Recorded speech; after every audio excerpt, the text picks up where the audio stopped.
Welcome back, everyone.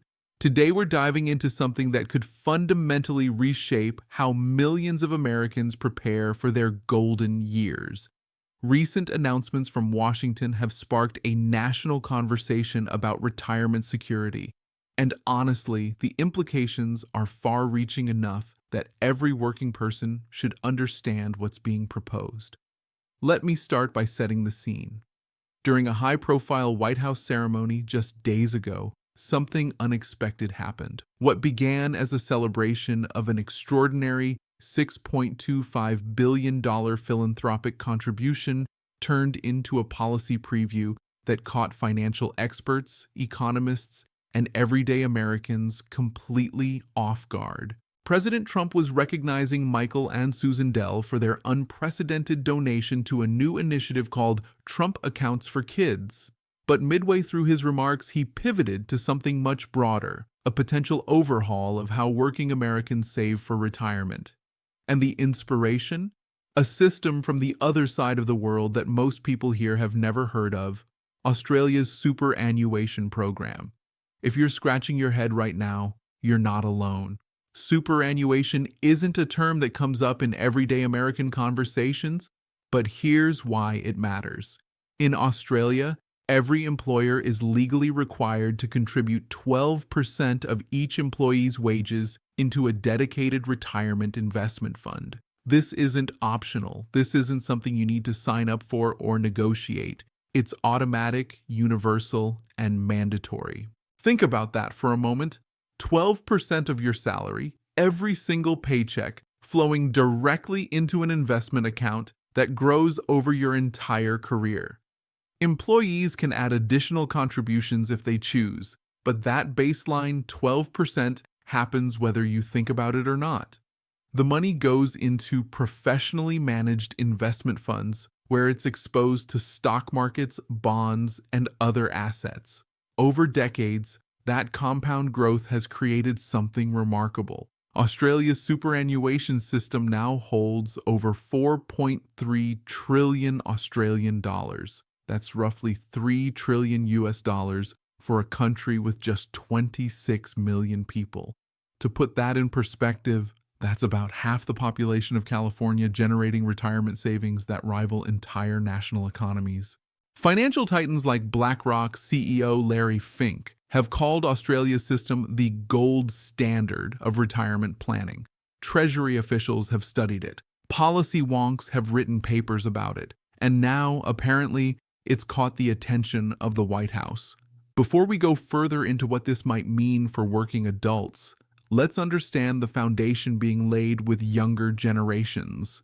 Starting in 2025, every child born in the United States will receive $1,000 deposited into an investment account.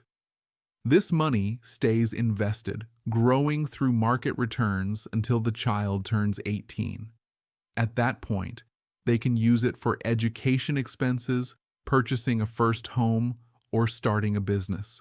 The Dell donation adds an additional $250 for approximately 25 million children from middle-class and lower-income households. President Trump described these as the first trust funds for every American child, democratizing a financial tool that has traditionally been reserved for wealthy families. The philosophy here is clear. Start investing early, even with modest amounts, and time becomes your greatest asset.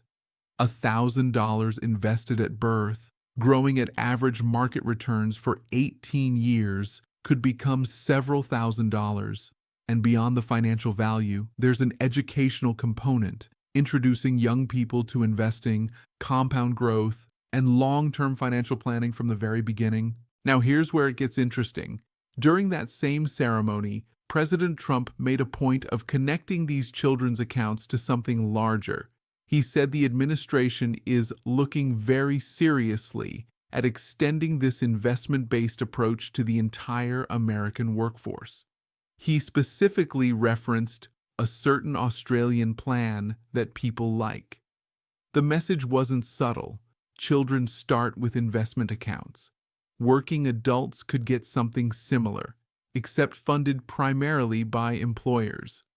Over time, each generation builds personal wealth rather than depending exclusively on government programs. This represents a potential philosophical shift in American retirement policy, from collective protection toward individual ownership, from guaranteed benefits toward market-based growth, from government promises toward private accounts. But why now? Why is the administration floating this idea in 2025? Several factors are converging. The Social Security challenge. Social Security isn't collapsing, but it's under strain. More than 70 million Americans currently receive benefits, and that number is growing as baby boomers age. The Social Security Trust Fund is projected to be depleted by 2033. After that point, the system can still pay benefits, but only about 77% of what's been promised. Without changes, future retirees face automatic benefit cuts. Demographic pressures. America's birth rate has been declining for years. Fewer workers are supporting more retirees. The worker-to-beneficiary ratio that made Social Security sustainable in the 1960s has fundamentally changed. This creates long-term solvency questions that politicians have mostly avoided addressing. The disappearance of pensions. Traditional defined benefit pension plans have largely vanished from the private sector. The burden of retirement savings has shifted from employers to individual workers through 401(k) plans, but participation rates are inconsistent. Contribution levels are often inadequate, and many workers lack access altogether. Rising longevity. People are living longer, which is wonderful, but it also means retirement savings need to last 20, 25, even 30 years or more. The financial planning assumptions from previous generations no longer apply. National debt concerns. With federal debt exceeding $36 trillion, there's increasing pressure to find ways to reduce future government obligations while still ensuring retirement security for Americans. To understand whether America could ever adopt something like Australia's system, we need to grasp how fundamentally different these approaches are. Australia's superannuation model. Mandatory employer contributions, currently 12%. Money goes into individual investment accounts. You own the assets, they're in your name. Investment growth and losses are yours. Multiple investment options with varying risk levels. Portability. The account follows you from job to job. Restricted access until retirement age, with narrow exceptions. No guaranteed benefit amount. Your retirement income depends on investment performance. America's Social Security. Mandatory payroll taxes. 6.2% from employees, 6.2% from employers. Taxes fund current retirees. There's no individual account with your name. Guaranteed benefit formula based on your earnings history. Inflation-adjusted payments for life. Not affected by stock market fluctuations. Spousal and survivor benefits built-in disability insurance component. Fundamentally a social insurance program, not an investment account. These represent different values: personal ownership versus collective security, market participation versus guaranteed stability, individual responsibility versus shared risk. Theoretically, yes. Practically, that's where it gets complicated. Political challenges. Social Security is often called the third rail of American politics.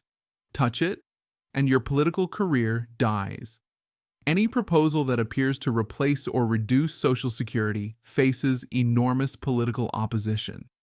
Building consensus for a mandatory employer contribution system would require bridging massive ideological divides. Business resistance. Requiring employers to contribute 12% of wages would represent a significant cost increase, especially for small businesses operating on thin margins.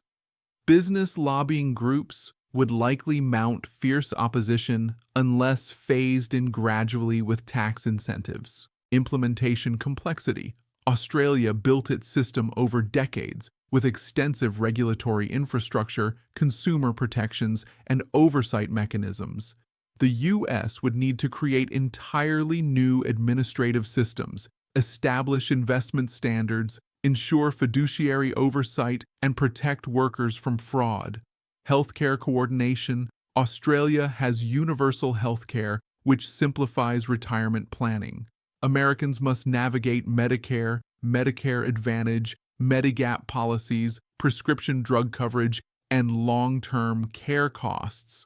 Retirement security isn't just about income. It's about healthcare expenses that can devastate savings. Market volatility concerns.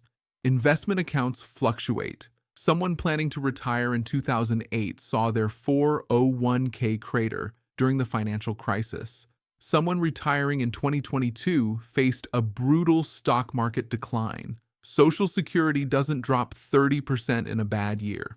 If America moved toward mandatory investment accounts, there would need to be protections, safety nets, and possibly minimum guaranteed returns. Transition period complexity. You can't simply switch systems overnight. Current retirees and near retirees depend on Social Security. Any transition would require a lengthy implementation period, possibly 20 or 30 years, where both systems operate simultaneously. Younger workers might benefit from investment accounts, while older workers continue with traditional Social Security. Here's something that doesn't get discussed enough. Australia has spent decades building financial literacy around superannuation. Australians generally understand how their super accounts work, why diversification matters, how fees impact returns, and how to make informed investment choices. American financial literacy is significantly lower.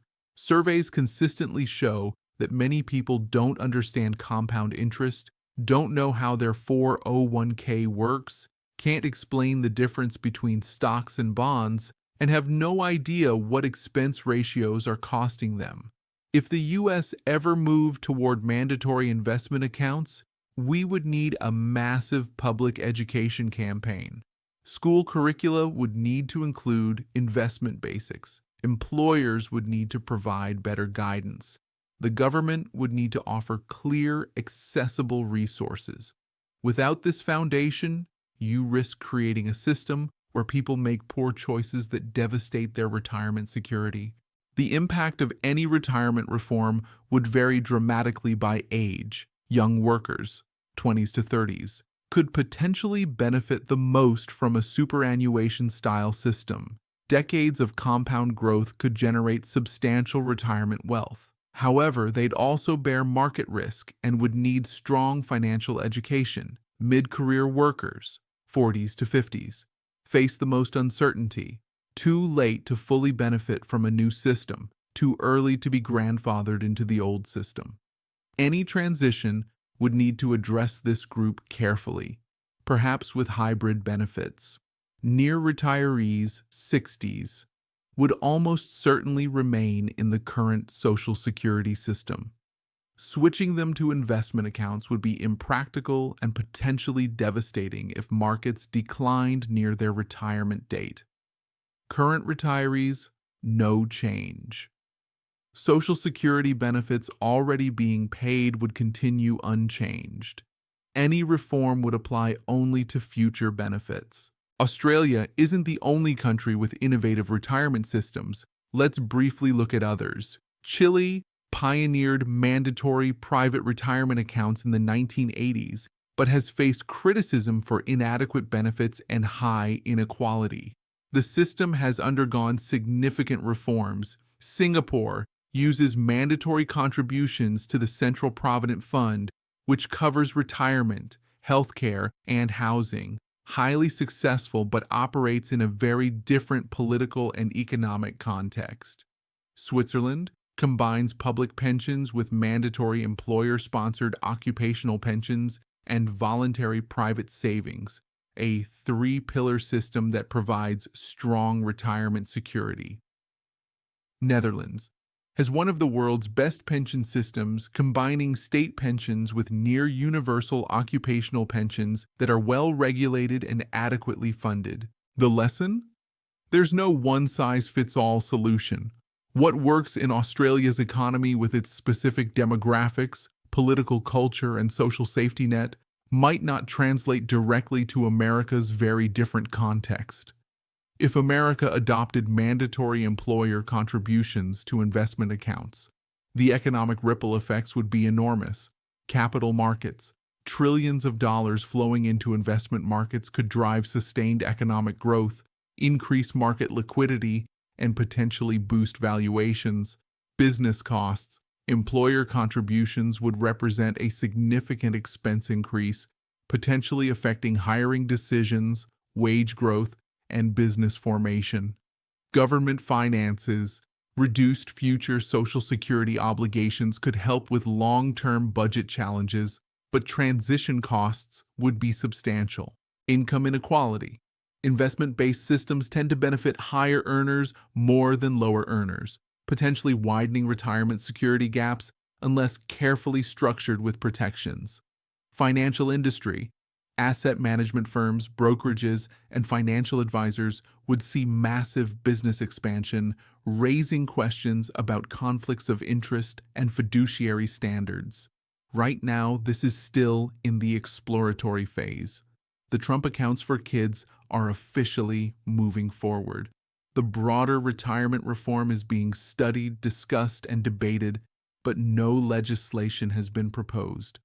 What to watch for? White House task force. Will an official working group be formed to study retirement reform options? Congressional hearings. Will House and Senate committees hold hearings on alternative retirement systems? Policy papers. Will the Treasury Department or Council of Economic Advisors release detailed proposals? Stakeholder reactions. How will AARP, labor unions, business groups, and financial industry associations respond? Public polling. What do Americans actually want? Do they trust investment markets with their retirement security, regardless of whether major reform happens? Here's what makes sense today. Maximize current opportunities. Contribute to your 401k or IRA. Take full advantage of any employer match. That's free money. Diversify. Don't put all your retirement eggs in one basket. Combine Social Security, investment accounts, and if possible, other assets like real estate. Educate yourself. Learn investment basics. Understand your risk tolerance. Know what you're invested in and what fees you're paying. Plan for longevity. Assume you might live into your 90s. That means your retirement savings need to last potentially 30+ years. Stay informed. This policy conversation is just beginning. Stay updated on proposals, understand how they'd affect you, and make your voice heard. The question of whether America should adopt an Australia-style retirement system isn't really about copying another country's model. It's about asking deeper questions. What do we owe each other as a society? What's the right balance between individual responsibility and collective protection? How do we ensure dignity and security for older Americans in a changing economy? Can we create a system that works for both Wall Street professionals and rural factory workers? How do we address Social Security's challenges without abandoning the most vulnerable? These aren't easy questions, and there are no perfect answers. Australia's system works well for Australia, but that doesn't mean it's right for America. Similarly, Social Security has served generations of Americans but faces real sustainability challenges. Perhaps the answer isn't choosing between systems, but creating something new, a hybrid approach that combines the best elements of guaranteed benefits with the wealth-building potential of investment accounts, all while protecting those who are most vulnerable. What's certain is this: the conversation about retirement security in America is no longer something politicians can avoid. The challenges are too urgent, the stakes are too high, and the status quo is unsustainable. This is a moment for serious, thoughtful policy discussion, free from partisan talking points and fear-mongering. Every American deserves retirement security. The question is how we get there. Thanks for taking the time to understand this complex issue. These policy discussions affect real lives, real families, and real futures. Stay engaged, stay informed, and stay involved in this conversation. What are your thoughts? Should America move toward investment-based retirement accounts, strengthen Social Security, or find some hybrid solution? Your perspective matters in shaping this national conversation. Until next time, take care and keep planning for your future.